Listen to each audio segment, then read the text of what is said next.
No café da recepção número 57, eu te perguntei: você realmente vê valor naquilo que oferece no teu pós-venda? Peças, serviços e acessórios? No episódio 57, a gente abordou um pouco esse tema de que para que a gente possa realmente convencer o nosso cliente, nós precisamos estarmos convencidos daquilo que a gente oferta, serviços ou produtos, se a gente realmente vê valor naquilo que nós temos ali.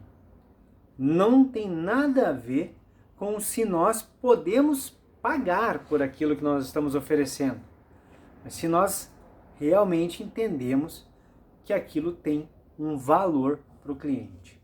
Já no de hoje, no café na recepção de hoje, eu quero conversar contigo e perguntar se o teu cliente vê valor naquilo que você oferece. Se na primeira barreira é a nossa própria mente, nós temos que estar preparados e estarmos acreditando naquilo que a gente oferta. Agora a gente passa para o outro lado da mesa, que é quando a gente se depara com o nosso cliente. E o cliente, ele vê valor naquilo que você oferta, nos produtos e nos serviços que são oferecidos? E isso é muito importante para a gente continuar a nossa história e chegar na nossa meta maior, que é fidelizar os nossos clientes, com base em clientes fiéis, rentabilizar a nossa operação, fazendo com que cada visita tenha tickets médios mais altos, fazendo com que ele visite mais vezes o nosso estabelecimento. Então a gente rentabiliza a nossa operação e por conta disso, deixar de ser um balde muito furado para ser um balde com menos furos. Porque não adianta vender 2 milhões de automóveis todo ano e perder 2 milhões de clientes todo ano quando o veículo deles sai da garantia. Então, esses 3 pilares fortíssimos do FRC, fidelizar, rentabilizar e crescer, eles só se sustentam quando a gente começa a fazer esses exercícios. O exercício proposto no episódio 57 do Café na Recepção, você vê valor naquilo que oferta. Espero que você tenha feito esses exercícios. Se não viu o episódio, tá aí para ver no nosso canal no YouTube. Inclusive te peço que se inscreva, fale para os seus colegas para que esse canal, esse meio de comunicação, ele cresça e possa chegar ao maior número possível de pessoas do pós-venda automotivo brasileiro. Mas se você fez esse exercício lá, agora vamos se perguntar se o nosso cliente, ele percebe isso também, ele vê valor naquilo que nós ofertamos. E como é que a gente sabe disso? Não é numa pesquisa de satisfação que a montadora faz por nós. E tampouco é uma pesquisa de satisfação que a nossa empresa faz. Porque normalmente essas pesquisas, e eu trabalhei muitos anos em concessionárias e muitos anos em montadora, essas pesquisas elas abordam uma quantidade gigante de itens, de detalhes de toda a jornada dentro do cliente pelo pós-venda, para poder realmente dar conta de medir tudo, que acaba perdendo um pouco a profundidade em cada um dos elementos. Talvez a pergunta que mais nos ajuda a identificar, a entender o quanto os clientes realmente percebem valor naquilo que eles estão pagando, é aquela pergunta que quase todo mundo faz: se o cliente achou justo o preço pago pelos serviços e produtos que foram ofertados para ele lá na ordem de serviço.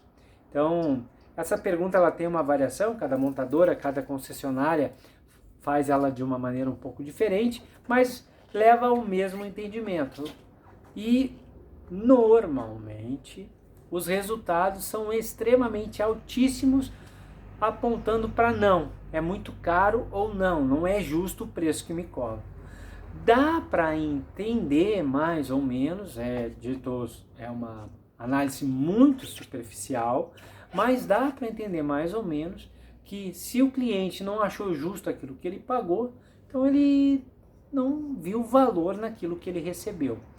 Completamente diferente, né? O valor pago, o preço pago por um serviço, X reais, e o valor percebido pelo cliente.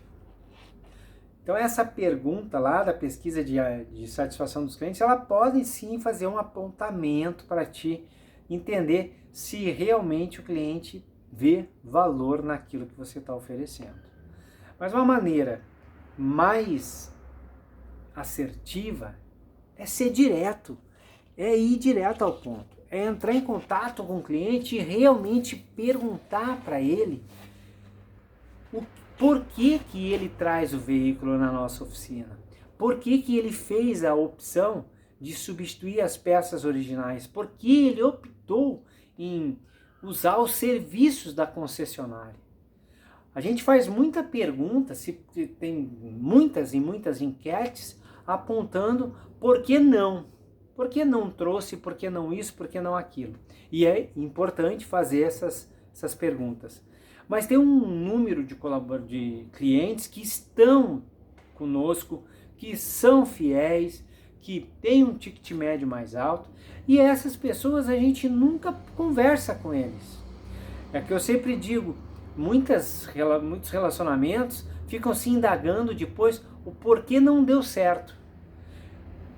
E nunca se perguntam o porquê está dando certo. Todo mundo que está junto, que está numa relação bacana, que está num momento bom, não se pergunta o que nós estamos fazendo que é legal. Ou o que você faz com seu companheiro, sua companheira, que faz ela ficar ali do teu lado e dizer, ou ele ficar ali do teu lado e dizer, cara, vale a pena estar aqui com essa pessoa. A gente não pergunta isso. E essa dificuldade que a gente tem de indagar o que está dando certo, ele transborda também para o profissional, e lá nas empresas acontece isso. Então a maneira direta é perguntar para o cliente que vivencia, que está ali contigo, que sim, que é fiel, que tem um ticket médio alto, que vem muitas vezes, que te acompanha há muito tempo. Por que ele faz isso? Quais são os motivos? O que atrai ele para a concessionária? O que atrai ele para fazer serviço? Aquele cliente que escolhe um tipo de consultor, o mesmo consultor sempre, o que aquele consultor tem que faz com que ele escolha? Essas respostas, elas são importantes, porque elas começam a te dar um norte, o que afasta os clientes, mas também o que atrai os clientes. E não vá pensar que tudo que, o antagonismo do que afasta é o que vai atrair.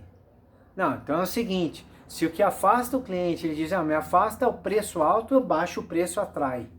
Se fosse assim, você desse desconto, as oficinas estariam todas lotadas. Mas quase todas as empresas têm na fachada lá os descontos, as promoções, e continuam não estando lotadas. Então, tem que cuidar um pouco. Não é só porque a gente está lendo o que o cliente diz que afasta ele, que só inverter isso fará com que ele seja atraído para o teu pós-venda. Isso não é uma verdade, não necessariamente vai ser uma constante nesse sentido. Pergunte sim o porquê ele vem, o porquê ele procura aquele colaborador em específico, porquê que ele vem fazer aquele tipo de serviços. Mas não precisa fazer com 1 milhão de pessoas. Faça uma amostragem quantitativa e qualitativa num grupo pequeno, entenda melhor e aí depois você escala essa tua operação, esse teu questionamento, essas enquetes, para que você possa realmente conversar com poucos clientes, mas em profundidade. Isso também é fundamental. Sucesso, muitas vendas e até o próximo Café na Recepção.